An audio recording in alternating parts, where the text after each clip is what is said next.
menggusur, memaki. Nah, ini juga sudah jelas mungkin ya siapa yang ditargetkan begitu di sini. Prof, tanggapan Anda?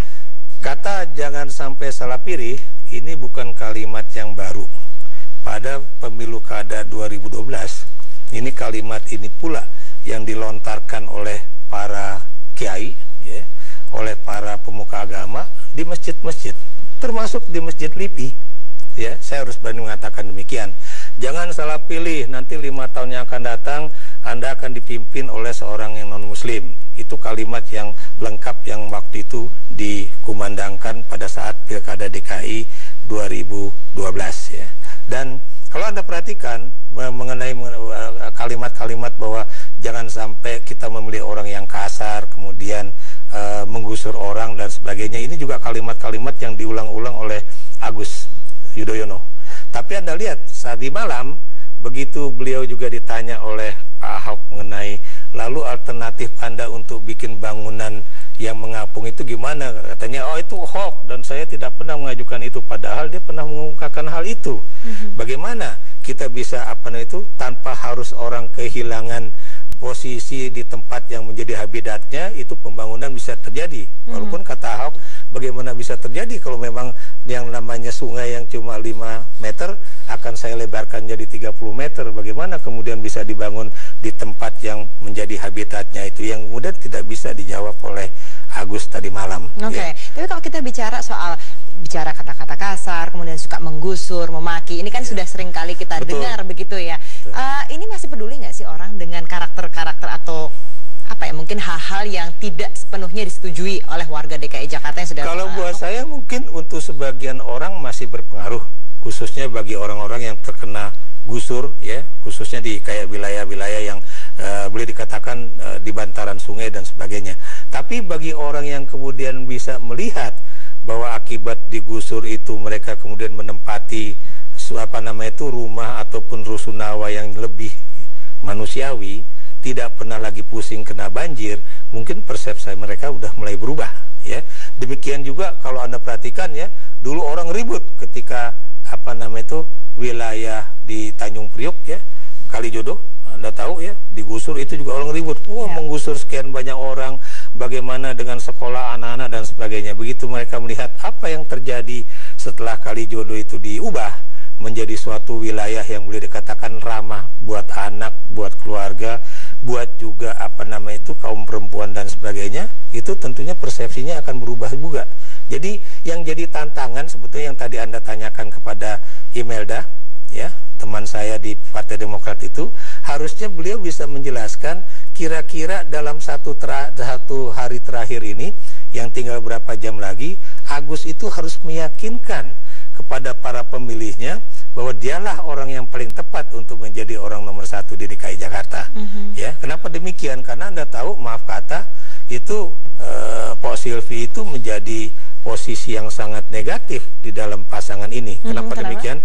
Karena di dalam 3 kali perdebatan beliau itu suka salah data. Yang semalam aja salah data ketika misalnya beliau mengatakan jangan ngomonglah bahwa kita sayang kepada orang cacat atau yang terkena disabilitas dan sebagainya. Coba buktikan di balai kota ada nggak gitu kan, di DKI ada nggak? Ternyata ada, dan itu jumlahnya nggak main-main, 1% dan bahkan akan menjadi 2% dari pegawai DKI Jakarta. Dan makanya kemudian Ahok bilang jangan-jangan Bu Silvi nih pejabat yang nggak pernah turun, jadi nggak tahu siapa anak buahnya. Dan itu buat saya sangat menohok. Nah, ini yang buat saya hal-hal yang semacam ini yang harus kemudian jangan sampai keluar dari pernyataan-pernyataan politik pasangan nomor 1 itu, supaya tadi saya katakan efek negatifnya itu nggak semakin membesar. Nah, kalau gitu fokusnya mereka harus melakukan apa begitu ini di hari-hari terakhir ini? Katakan pada warga Jakarta kira-kira apa yang terbaik dari mereka yang kemudian menyebabkan pasangan ini harus dipilih ya, misalnya begitu ya. Dan kemudian apakah Silvi itu bisa menjadi perwakilan dari kalangan perempuan di Jakarta untuk kemudian bisa layak untuk kemudian dipilih. Agus juga apakah menjadi seorang yang boleh dikatakan pemimpin muda yang kemudian brilian dan sebagainya yang kemudian bisa dipilih. Tapi kalau kita lihat ya, Anda tahu bahwa yang namanya kampanye akbar itu hanya berpengaruh sebagian tapi sebagian besar itu sangat dipengaruhi oleh bagaimana perdebatan-perdebatan politik di televisi itu. Karena di situ akan benar-benar terukur apakah Anda itu memiliki data yang akurat dan kemudian banyak, apakah Anda itu benar-benar memiliki empati terhadap rakyat, Anda memiliki passion sebagai calon pemimpin DKI, dan kemudian apakah Anda juga kemudian menguasai persoalan ada DKI dan kemudian memiliki alternatif apa yang terbaik untuk bisa mengalahkan apa yang sudah dilakukan oleh pasangan nomor 2 yang secara kebetulan hanya dalam 2,5 tahun, lagi-lagi hanya dalam 2,5 tahun itu bisa melakukan banyak hal di DKI Jakarta.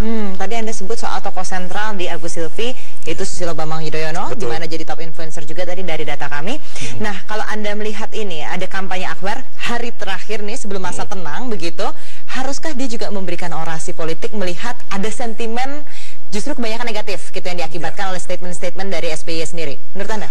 Kalau buat saya, dia harus mengajak teman-teman pimpinan partai dari P3, PKB, dan PAN untuk kemudian gabung bersama. Sebab kalau Anda perhatikan, ya, lambang-lambang bendera yang ada di depan itu, Anda bisa lihat berapa bendera P3 yang muncul di situ, berapa bendera PKB yang muncul di situ dibandingkan dengan bendera Partai Demokrat misalnya kan. Di situ menunjukkan keterwakilan sebuah koalisi, ya, apakah itu benar-benar mewakili partai-partai yang berkoalisi ataukah kemudian dia hanya menjadi dinominasi oleh satu kekuatan partai yang boleh dikatakan sangat dominan, yaitu Partai Demokrat misalnya. Jadi mesin koalisi yang dimiliki oleh Agus Silvi, kalau menurut Prof sendiri sampai saat ini belum maksimal digunakan? Kalau buat saya belum. Tidak ada tanda-tanda bahwa teman-teman dari P3, PKB, dan kemudian PAN benar-benar memiliki satu passionate love, ya, kepada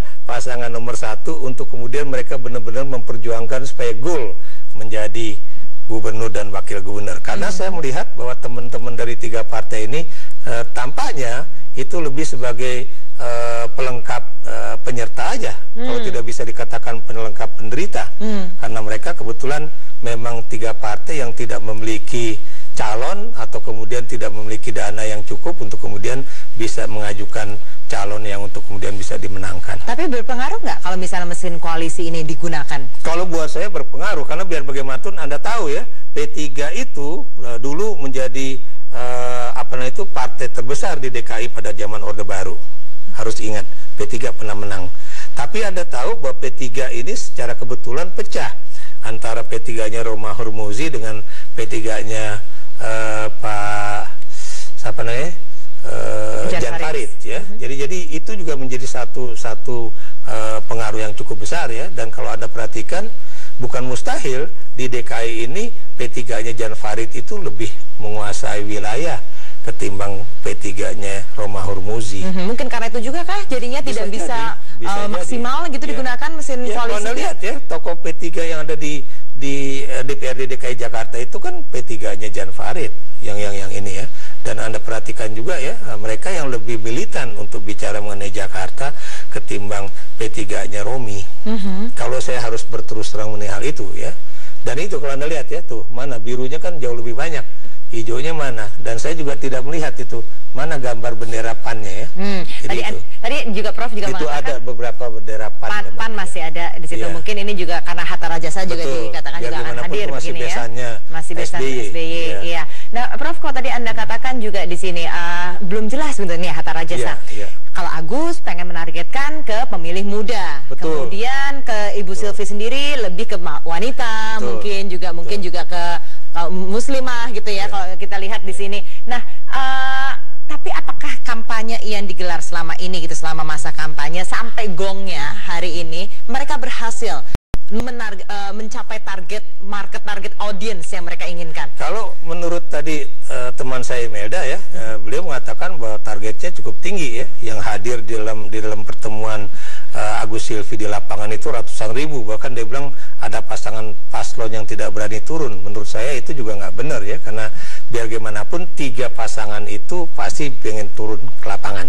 Satu, kemudian harusnya dia juga kemudian menekankan, ya, bahwa mereka yang men-tweet dari kalangan pemilih perempuan itu lebih banyak ke Agus Silvi ketimbang pasangan nomor 2 dan pasangan nomor 3, walaupun lagi-lagi dari per jumlah itu memang jumlahnya cukup kecil dibandingkan mereka yang misalnya men-tweet untuk pasangan nomor 2 atau pasangan nomor 3.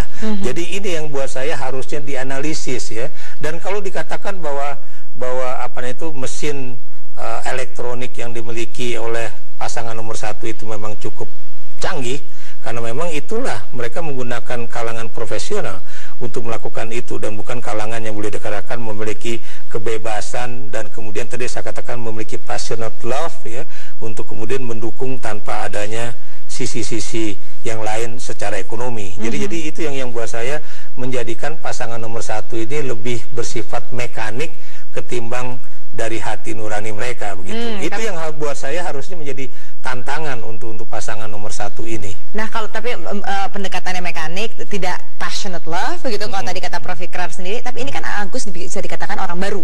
Betul. Dalam politik kan. Nah, Anda melihat Agus masuk ke peta politik walaupun ini DKI Jakarta tapi sudah rasa pilpres, kalau banyak orang yang mengatakan apakah ini cukup prestasi untuk Agus Yudhoyono? Iya, buat saya sih keberanian politik itu harus kita hargai ya. Tapi Anda juga harus ingat bahwa Anda boleh punya keberanian politik, tapi Anda juga harus diimbangi dengan dengan perhitungan politik yang matang dan kemudian intuisi politik yang besar juga.